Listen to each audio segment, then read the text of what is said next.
Guillaume Henry. Voilà, nous cédons la parole à Guillaume Henry qui représente le comité de pilotage du suivi du dossier UNESCO pour l'équitation de tradition française. Merci bien. Alors, mesdames et messieurs les représentants de l'État, mesdames, messieurs les directeurs et directrices, mesdames, messieurs, chers amis, je crois que nous pouvons tous être fiers de nous retrouver ici aujourd'hui pour la signature de cette convention entre la Fédération française d'équitation et l'Institut français du cheval et de l'équitation.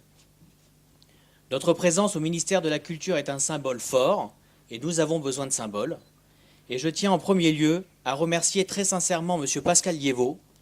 pour son engagement sur ce dossier, mais aussi dans le domaine du cheval en général depuis de nombreuses années. Pour rappel, l'équitation de tradition française est inscrite sur la liste du patrimoine immatériel de l'humanité auprès de l'UNESCO depuis novembre 2011. Tout le mérite en revient au Cadre Noir et l'Institut français du cheval et de l'équitation qui ont porté ce dossier, en particulier Hubert Commis, puis son successeur Robert Dartois, Patrice Franchet d'Espéré à l'origine du corpus technique, le ministère de la Culture, notamment Pascal Liévaux et Sylvie Grenet, et d'autres personnalités comme Chérif Kaznadar. Cette inscription a permis de redécouvrir et de nommer une pratique, et plus particulièrement de redonner une histoire, une identité et des contours à une pratique dont les cavaliers et les acteurs divers du monde du cheval n'avaient pas forcément conscience, tout en la positionnant sur la scène internationale. Elle a aussi contribué à sortir le cheval de son côté exclusivement sportif, pour lui restituer ses multiples visages,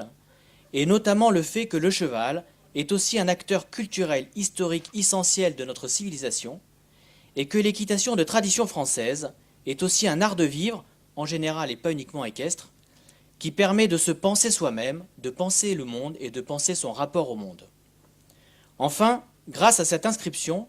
nous avons découvert, ou plutôt redécouvert, l'ampleur de la richesse de cette équitation de tradition française, et notamment le fait que lorsqu'on regarde l'histoire et l'évolution de l'équitation et de la société en général,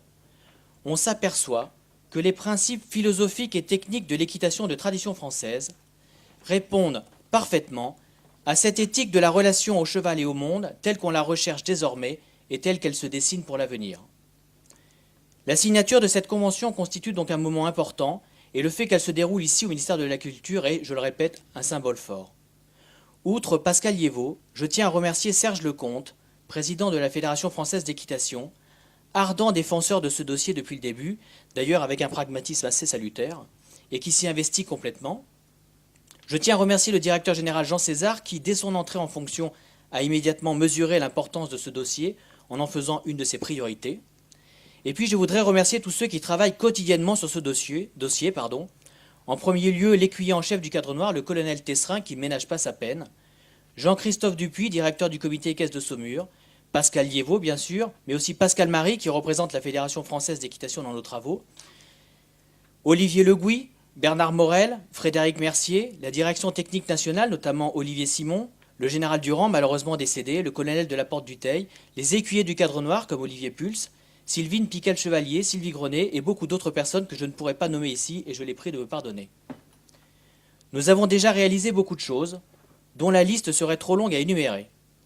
Citons néanmoins les rencontres de l'équitation française pilotées par Bernard Morel, un livre blanc des principes de l'équitation de tradition française qui est en cours, et, très important, la création prochaine d'une association de sauvegarde et de promotion de l'équitation de tradition française, rassemblant tous les acteurs institutionnels et privés. L'équitation de tradition française est en plein essor, y compris sur le plan international, et ses principes sont, il faut en prendre la mesure, ni plus ni moins qu'une promesse d'avenir pour les jeunes générations. Cette convention entre la Fédération française d'équitation et l'Institut français du cheval et de l'équitation constitue une belle promesse d'avenir. Votre présence aujourd'hui atteste que nous partageons une même ambition et les mêmes espoirs, et je vous en remercie.